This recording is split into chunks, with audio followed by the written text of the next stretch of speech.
Well, on the topic of batteries and electric vehicles, I think this is a good time to ask the polarizing question of what do you think of Tesla? Yeah, fair enough. That is a polarizing question. I would say it's a great company. It has loved, sought after, and admired products, and you could argue it's an environmentally important company too, given that it's focused on trying to address climate change. But I've never bought it based on valuations, and then again, maybe I've been wrong not to because obviously it's done very well. And I think that value investors in general struggle valuing growth, and that includes myself. So, it's something I haven't been interested in, but so far I've been wrong on it, and we'll see if I can get better at valuing growth in the future. Well, it's awfully tough with valuing a growth company. I mean, there's a lot of assumptions that need to be made. So yeah, I wouldn't fault you for that. So thinking about corporate culture for a minute, I mean, what do you think about investing in a company that is run by someone like Musk? But personally, I would be fine with that. To me, so many of society's big movers and shakers, they're talented, tenacious, and sometimes to the point where they appear outrageous or crazy or absurd or unrelatable. And Elon Musk fits into that category really, really well. I mean, he's a big mover for sure. He's tenacious and he's outrageous and he's hard to relate to sometimes. But, he's in good company there. Steve Jobs was like that. Jeff Bezos is definitely like that.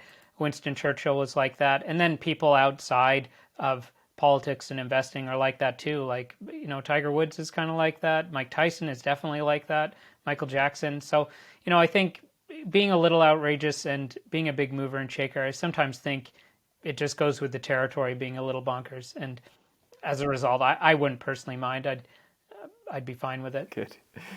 Yeah, I mean, Musk has certainly had a big impact thus far. I mean, do you think his impact is going to be as big going forward over the next decade or two? Or That's a good question. I think so. I mean, the trend isn't our friend with climate change. So companies like Tesla and the Hyperloop idea that he has, those are trying to address climate change and create, just so coincidentally, they're going to create quieter cities in the process, which is nice.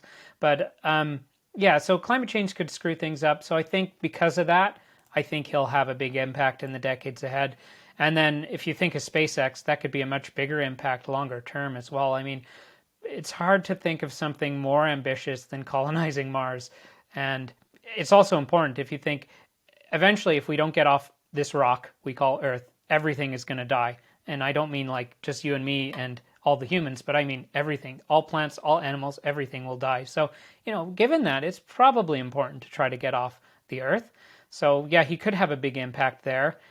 He's a little obsessed with AI, and that seems to be a big kind of forward-leading industry as well, and one that's full of hazards. And he seems to be one of the only people who's aware of those potential hazards.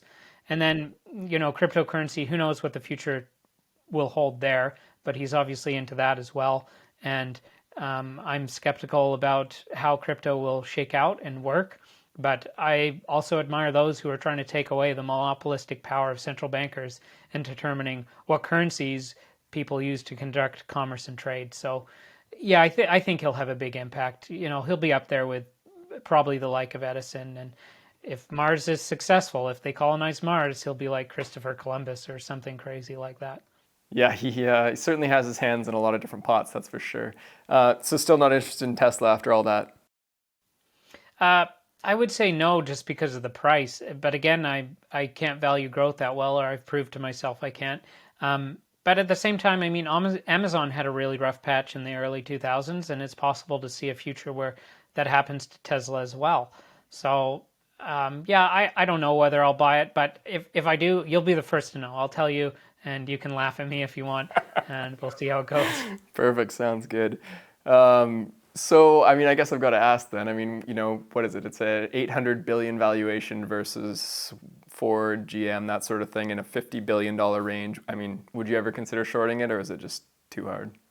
I wouldn't personally. I understand that a lot of people have, and a lot of people see a compelling short thesis. Many of them have been burned trying to do it. And as you know, shorting's not really something I'm interested in, although I really like and admire what short sellers do by and large. And there's actually a video that you and I have made on this channel about that.